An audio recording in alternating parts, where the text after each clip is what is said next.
사도행전을 계속 보면서 하나님의 복음이, 예수 그리스도의 복음이 예루살렘을 시작해서 예루살렘의 큰 핍박이 오므로 말미암아 온 유다로 사마리아로 그리고 이제 이방으로 뻗어나가는 과정들을 우리가 만나고 있습니다.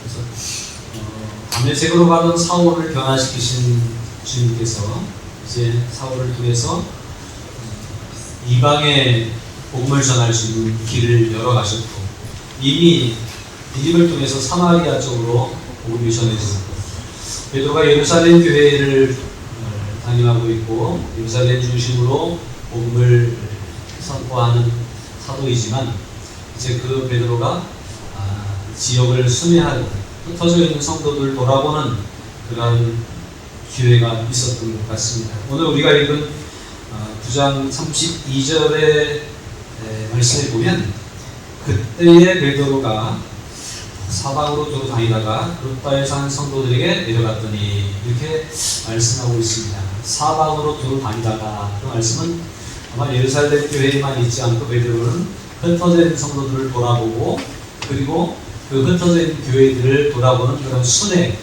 했던 것 같아요. 그것도 굉장히 필요하잖아요. 말하자면 조금 전에 제가 그 시간에 말씀드린 것처럼 필리핀의 우리 김영희 선교사님이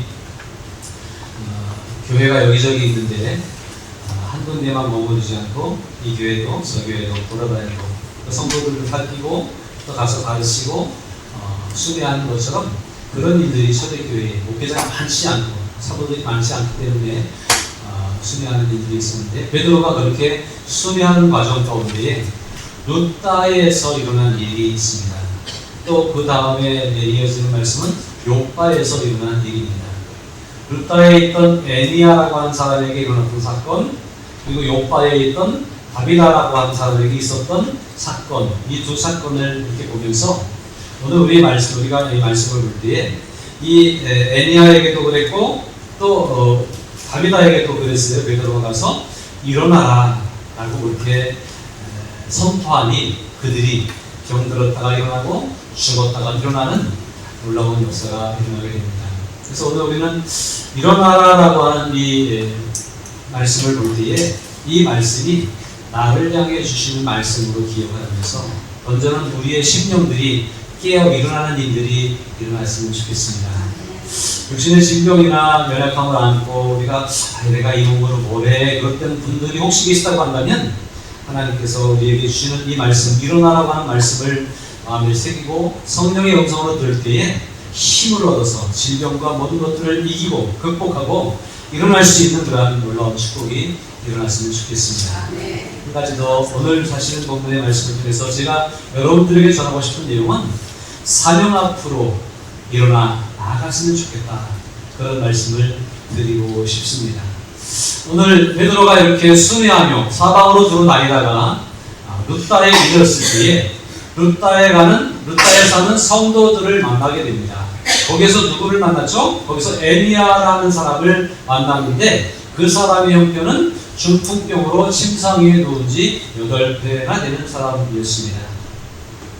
그러니까 애니아도 성도들을 만나기 위해서 내려가서 만난 사람이 애니아다 그랬으니까 애니아도 성도 중에 한 사람이었을 가능성이 있습니다. 그렇죠? 애니아도 성도 중에 한 사람이었는데, 그 성도 중에 한 사람이면서 이 사람은 어떤 성도였을까? 성경에는 자세하게 나와 있지 않습니다. 다만 그의 형편은, 그의 믿음의 상태는 어떠했지, 그가 그동안 교회에서 복음 앞에서 어떤 수고를 했는지는 알 수 없지만, 그의 육신적인 형편은 중풍병으로 침상에 누운 지 8회가 되어서 많이 힘들었던 그런 상황에 있음을 볼 수 있습니다. 근데 이 애니아가 오늘 본문에 등장한 것은 단지 그의 중풍병에서 치료받는 것만이 아니라 일어나라고 하는 말씀 가운데 그의 모든 삶이 변화되는 그러한 일들이 일어나야 되지 않을까, 저는 그렇게 말씀을 보면서 애니아가 어떤 사람이었을까를 생각해 보는데, 주석이나 이런 데 보니까 애니아에 대해서 자세한 설명이 성경에 없으니까 다 알 수 없지만, 애니아라고 하는 이름의 뜻이 나오는데요, 애니아라고 하는 이름의 뜻은 칭찬받는 사람, 칭찬받는 자, 이런 의미가 있다고 그래요. 그래서 에리야는 칭찬받는 사람이었겠구나. 또 앞으로도 더 칭찬받을 사람이겠구나. 누구에게요? 하나님과 사람들에게. 우리가 예수를 믿으면서 칭찬받는 사람이 되어야 됩니다. 주님이 우리를 보시고 내가 구원했더니 내가 일꾼을 세웠더니 참 잘 감당하고 있구나. 그래서 주님이 기뻐하시고 칭찬하는 사람. 교회가 그 사람을 보면서 참 훌륭해, 저 집사님 대단해, 권사님 훌륭해 라고 칭찬하는 사람, 그런 사람이 되어야 되겠습니다. 여러분 모두 에리야라고 한 이름의 의미가 칭찬받는 자라고 하는 것을 볼 때에 나도 에리야처럼 칭찬받는 성도가 됐으면 좋겠다, 칭찬받는 일꾼이 됐으면 좋겠다, 그런 마음을 품으시기를 주님의 이름으로 부탁을 드립니다. 자, 그래서 이 에리야가 칭찬받는 사람이라고 하는 이름을 가지고 있는 것처럼 제가 나름대로 미루어 짐작해 볼 때에 이름이 칭찬받는 자였다면 그의 삶도 충분히 칭찬받는 사람의 삶이었을 것 같아요. 복음 앞에 칭찬받는 사람, 교회에게 칭찬받는 사람, 하나님에게 칭찬받는 사람으로 살아왔었는데 참으로 안타까운 것은 중풍병이 걸려서, 원치 않는 중풍병이 걸려서 들어온 지 8년이나 되는 그런 안타까운 가운데 있습니다. 전에는 열심히 사명을 감당하고 복음을 전하고 교회를 봉사하고 성도들을 돌아보고 그래서 칭찬받는 일들을 많이 할 수 있었는데 중풍병으로 들어온 지 8년 동안은 칭찬받을 만한 일을 할 수 있는 여건이 되지 못해서 나는 그냥 누워있으니까 좀 절망하고 있었고 아무것도 못한다고 무기력에 빠져 있었고 그랬지 않았을까 제가 짐작해 보는 거예요. 그렇지 않겠습니까? 뭘 할 수 있겠어요? 해보려고 해도 안 되잖아요. 그러니까 자꾸 절망하고 그 다음에 낙심하고 인간의 인생에 대해서 비관할 만큼 힘든 그런 상황들이 그에게 있었으리라고 생각을 합니다. 그러나 하나님께서 기억하시는 에리야는 낙심하는 사람, 절망하는 사람, 아무것도 할 수 없는 사람이 아니라 칭찬받는 사람이었다고 하는 사실을 우리는 기억해야 될 것입니다. 인간적인 환경과 사건 속에서 우리는 절망할 수 있습니다. 우리는 힘들어할 수 있습니다. 그리고 아무것도 못한다고 형편을 얘기하면서 상황을 얘기하면서 우리는 손사래를 칠 수 있습니다. 그러나 하나님은 그 에리야의 하시고자 하는 일이 있었기 때문에 누구를 오늘 만나게 하셨느냐? 베드로를 만나게 하셨어요.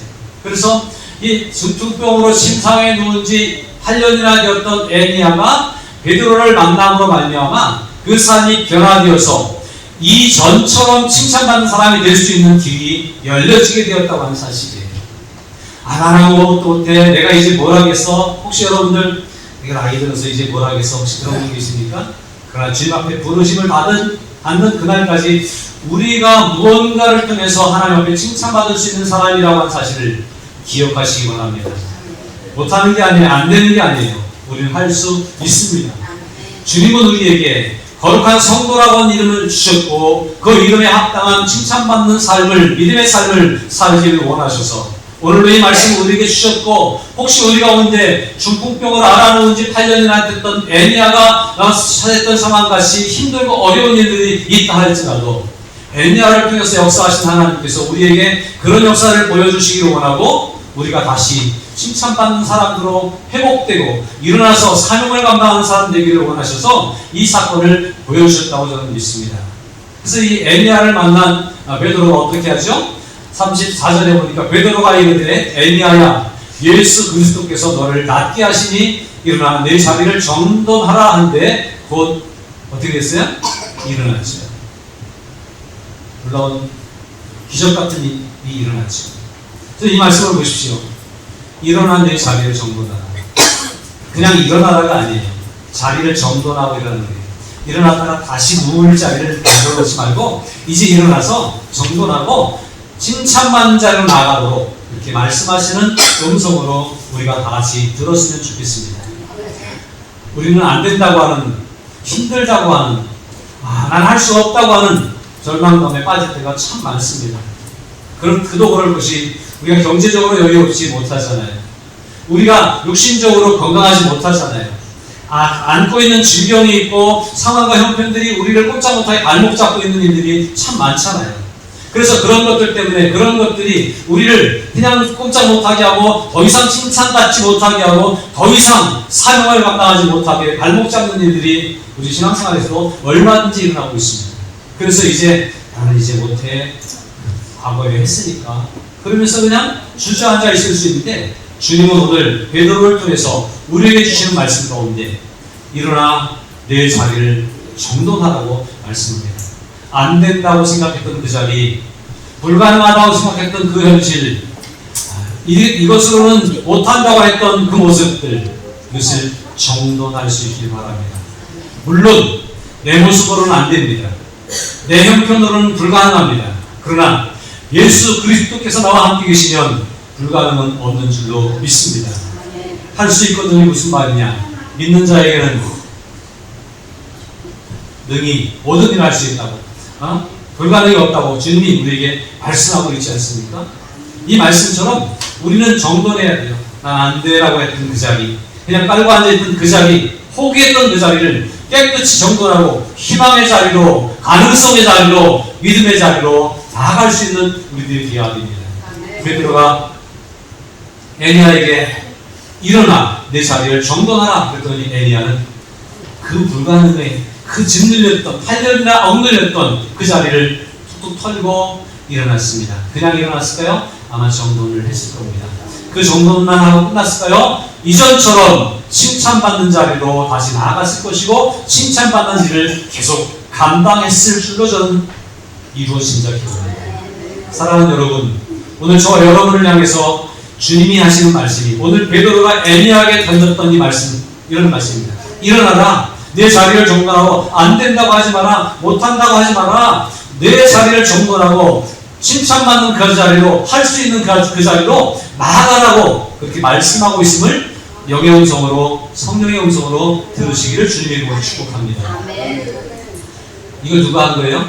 베드로가 전했지만 사실은 베드로가 생각대로, 베드로의 감정대로 한 것이 아니라 뭐라고 그랬어요? 베드로가 예수 그리스도께서 너를 낫게 하신다.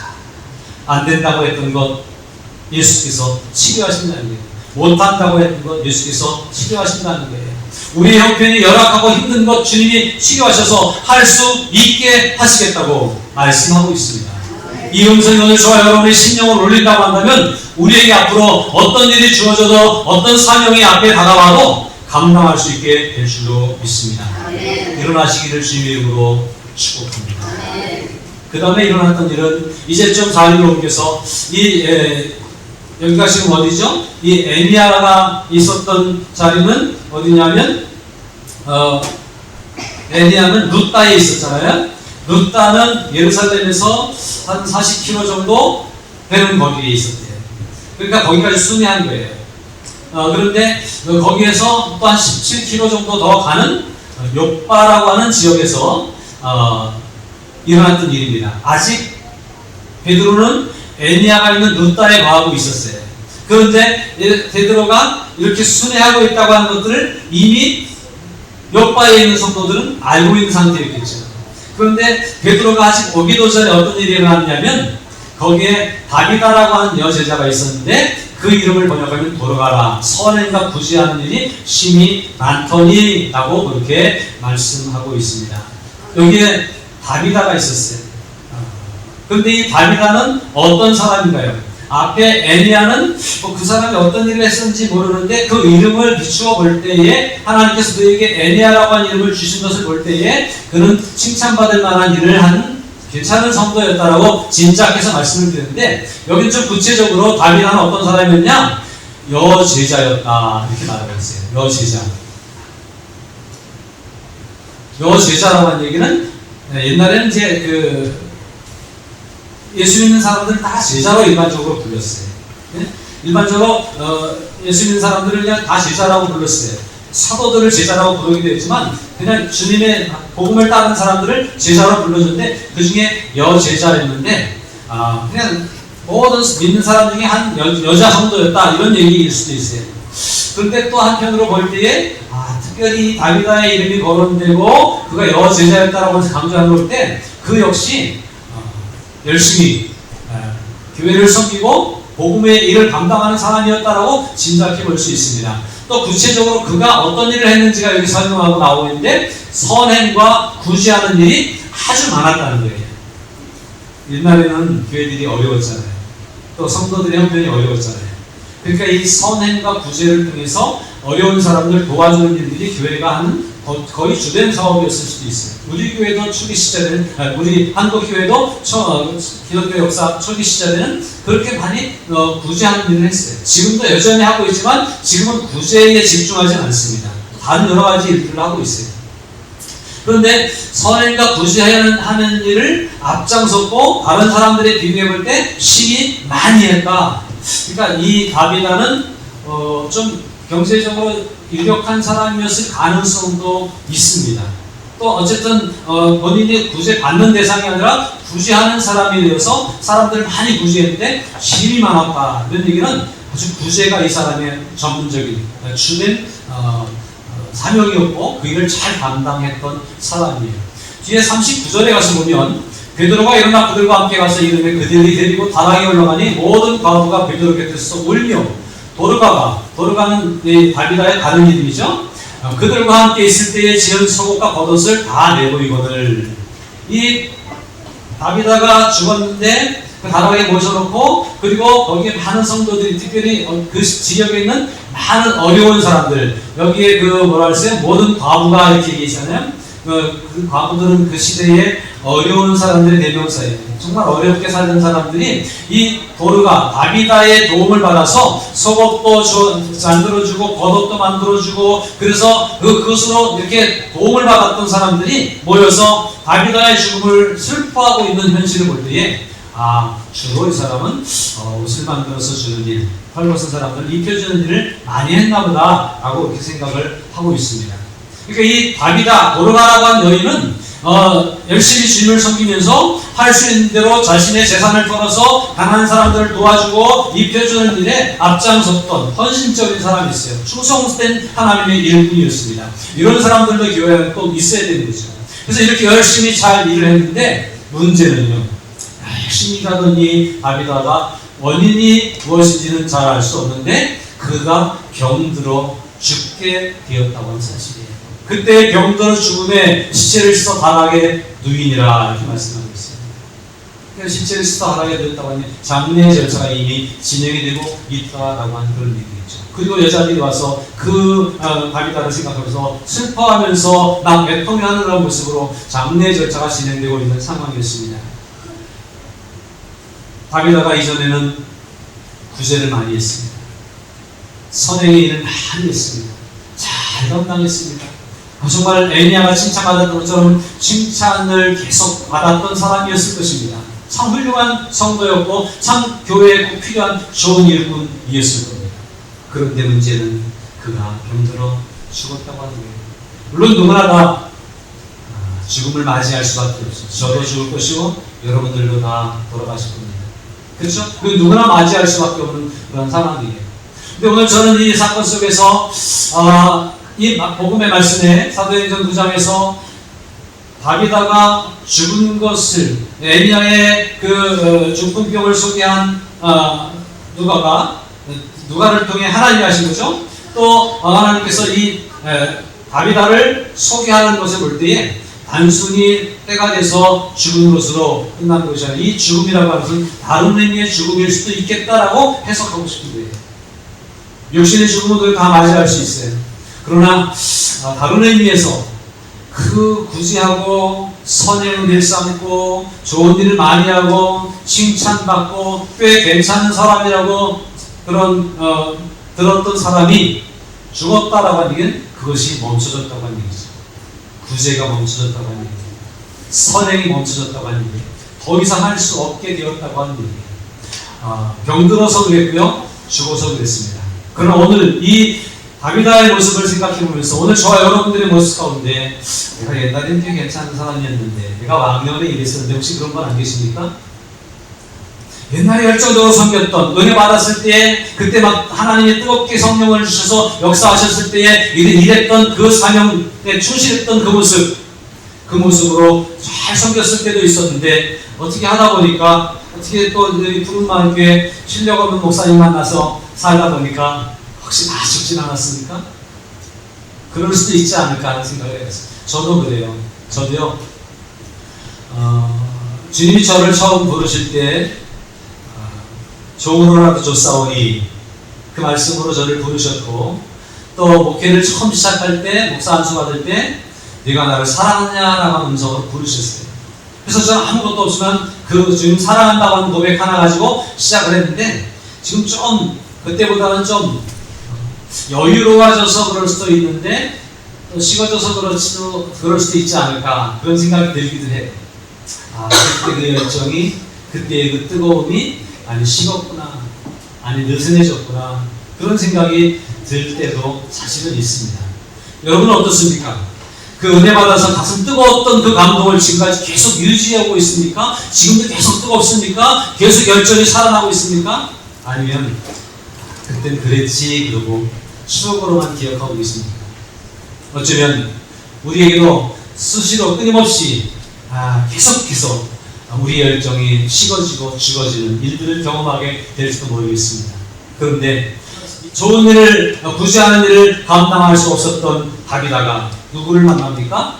죽었지만 물론 다른 사람들이 베드로를 루따에 있는 베드로를 급하게 요청해서 불러서 만났습니다만, 죽은 열정이 식어 죽었고, 또 감동이 죽었고, 헌신이 죽었고, 더 이상 아무것도 할 수 없이 다 죽어 메말라가고 있는 다비다가 베드로를 만나게 될 때에 베드로가 어떻게 하죠?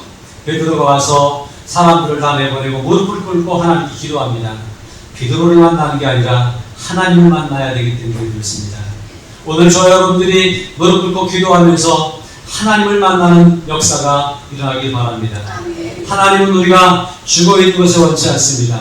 식어있는 것을 원치 않습니다. 우리가 그냥 주저앉아 있는 것을 원치 않으십니다. 그리고 무릎 꿇고 기도하고 나서 시체를 향하여 베드로가 이야기합니다.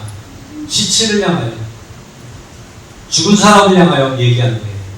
그게 정신이 제대로 있는 사람 같으면 할 수 있는 일은 아니죠. 그러나 베드로가 시체를 향하여 말할 수 있던 것은 무릎 꿇고 기도해 보니까 하나님이 말하게 하셨겠죠. 하나님이 말하라고 하셨겠죠. 죽었지만 말하면 살아난다고 알려주셨겠죠. 그래서 다비다에게 그렇게 선포합니다. 시체였던 다비다에게, 아무것도 할 수 없는 다비다에게, 이미 죽어서 끝난 다비다에게, 다비다야 일어나라 라고 말하고 있습니다. 예수님이 회당장의 딸을 만나서 일어나라 알리라고 라고 얘기했던 것처럼 똑같은 말을 하고 있네요. 다비다야 일어나라 라고 말할 때에 그가 눈을 떠 베드로를 보고 일어나 앉았다 라고 그렇게 말씀하고 있습니다. 여기서 무엇을 느끼십니까? 다비다가 일어나 앉았습니다. 선행과 구제를 통해서 귀한 일들을 잘 감당했던 그가 어떤 문제인지 모르겠 병들어 죽음으로 아무것도 할 수 없었던 사람이 되었었지만, 하나님이 그에게 베드로를 통해서 말씀하시고 일어나라 하실 때 일어남으로 이제 그는 일어나 앉을 것뿐만 아니라 그동안 해왔던 일을 계속할 수 있게 되었다고 하는데요. 사랑하는 여러분, 주님을 처음 만났을 때 뜨거움이 회복되어지기를 바랍니다. 일어나시길 주님으로 축복합니다. 우리가 일어나서 그 뜨거운 감정으로 내가 주를 위해 뭘 하지? 내가 주를 위해서 뭘 할 수 있지? 그러면서 막 뛰면서 다니면서 주님을 섬길 수 있는 헌신이, 섬김이 우리 가운데 살아나야 되겠습니다. 주님은 오늘 저와 여러분들에게 일어나라고 말씀하십니다. 애니아에게 중풍병에서 일어나라고 하셨다. 다비다에게 죽었지만 일어나라고 하셨던 것처럼 오늘 저와 여러분들이 주저앉아 있을 때에, 또 이미 다 식어버렸을 때에 이 말씀을 통해서 우리의 심령을 향해서 강력하게 일어나라고 외치고 계십니다. 이 음성을 듣고 일어서시기를 주님의 이름으로 축복합니다. 주님은 왜 일어서게 하셨을까요? 칭찬받게 하기 위해서, 선행과 구제를 계속하게 하기 위해서, 맡겨진 사명을 계속 감당하게 하기 위해서 오늘 우리들에게 일어나라고 하십니다. 그런 음성을 듣고 우리 영혼이 다시 살아나고 일어나는 그런 놀라운 역사가 생겨야 되겠습니다. 그런데 이 애니아가 중풍병에서 일어난 사건과 다비다가 죽음에서 살아난 사건이 그것으로 끝난 게 아니라 끼친 영향이 있습니다. 지금 계속 말씀드린 것처럼 엘리야를 통해서 칭찬받을 만한 일이 계속 일어났겠죠. 다윗을 통해서 선행과 구제하는 일들이 계속 일어났겠죠. 그런데 그 칭찬받을 만한 일이, 그 선행과 구제하는 일이 끼친 영향력이 있다고 하는 거예요. 무엇에 영향을 끼쳤냐? 복음이 전달되는 일 위해서 영향을 끼쳤다고 하는 사실입니다. 엘리야가 일어난 사건 뒤에 뭐라고 말씀하고 있습니까? 룻다와 사론에 사는 사람들이 다 그를 보고 주께로 돌아온 역사가 일어났다고 하는 거예요. 엘리야가 중풍병에 8년이나 누워있다가 일어났는데 그것을 보고 또 그가 일어나서 다시 칭찬받는 일을 하고 복음을 전하는 일을 하고 계속 좋은 일을 하면서 칭찬받고 인정받을 때에 그 엘리야의 삶을 보고 주께로 돌아오는 사람들이 많아졌다고 하는 사실이에요. 오늘 저와 여러분의 삶이 회복되어서 말씀을 듣고 일어나서 깨어나서 칭찬받는 삶을 살아가게 되어진다면 여러분의 가정에서 칭찬받으면 가족들이 주께로 돌아오는 일들이 일어날 거예요. 여러분이 직장에서 칭찬받고 지역에서 칭찬받는 일이 있을 때 그 칭찬받는 일과 동시에 주께로 돌아온 사람들이 생겨나게 될 줄로 믿습니다. 이 일을 위해서 주님은 엘리야를 중풍병에서 회복시켜 주신 거예요. 그냥 엘리야의 풍요로운 삶을 위해서 엘리야가 더 당당하게 살게 하기 위해서 엘리야만을 위해서가 아니라 물론 엘리야를 사랑하셨지만 엘리야를 통해서 하시고자 하는 복음 전파의 일을 위해서 주님은 엘리야를 불러일으켜 세워주셨습니다. 다윗은 어땠을까요? 다윗가 죽은 가운데서 살아났습니다. 온 요파 사람이 알고 많은 사람이 주를 믿는 일이 일어났다고 하는 거예요. 한 사람의 변화가, 한 사람의 일어남과 한 사람의 살아남이 그냥 한 사람으로 끝나는 게 아니에요. 많은 사람이 주께로 돌아오는 역사가, 많은 사람들이 예수님을 새롭게 경험하고 믿는 역사가 그를 통해서 일어나고 있는 거죠. 주님이 오늘 저를 일으켜 오실 때에, 주님이 오늘 여러분들을 일으켜 오시고 일으켜 세우실 때에 저와 여러분들을 통해서 많은 사람들이 주께로 돌아오는 역사가 일어나게 될 줄로 믿습니다. 이것을 기대하면서 오늘 이 말씀을 붙잡으시기 바랍니다. 주님이 오늘 나에게 일어나라고 하신다는 거예요. 옛날처럼 칭찬받는 일을 하라고 일으켜 주시는 거예요. 옛날처럼 선행과 구제하는 일을 계속하라고 일으켜 주시는 거예요. 결국 그 모든 칭찬받는 일과 선행과 구제를 통해서 복음이 전달되고 믿는 사람이 일어나고 하나님이 기뻐하시는 영원과 역사가 일어나기를 위해서 주님은 우리에게 말씀하셨어요. 성령의 음성에 귀를 기울이시기 바랍니다. 오늘 세미하게 저와 여러분들을 향해서 일어나라고 하시는 음성을 들을 수 있기를 바랍니다. 그리고 엘리야가 자기를 정돈하고 일어났던 것처럼 누웠던 죽었던 다윗가 죽음에서 일어났던 것처럼 순종해서, 이 말씀에 순종해서, 중풍병자도 순종했는데 죽었던 사람도 순종했는데 깨어있고 살아있는 저와 여러분들이 일어나라고 하는 말씀 앞에 순종해서 사명 앞으로 달려갈 수 있는 우리 모두가 되었으면 좋겠습니다. 우리 함께 기도하시죠.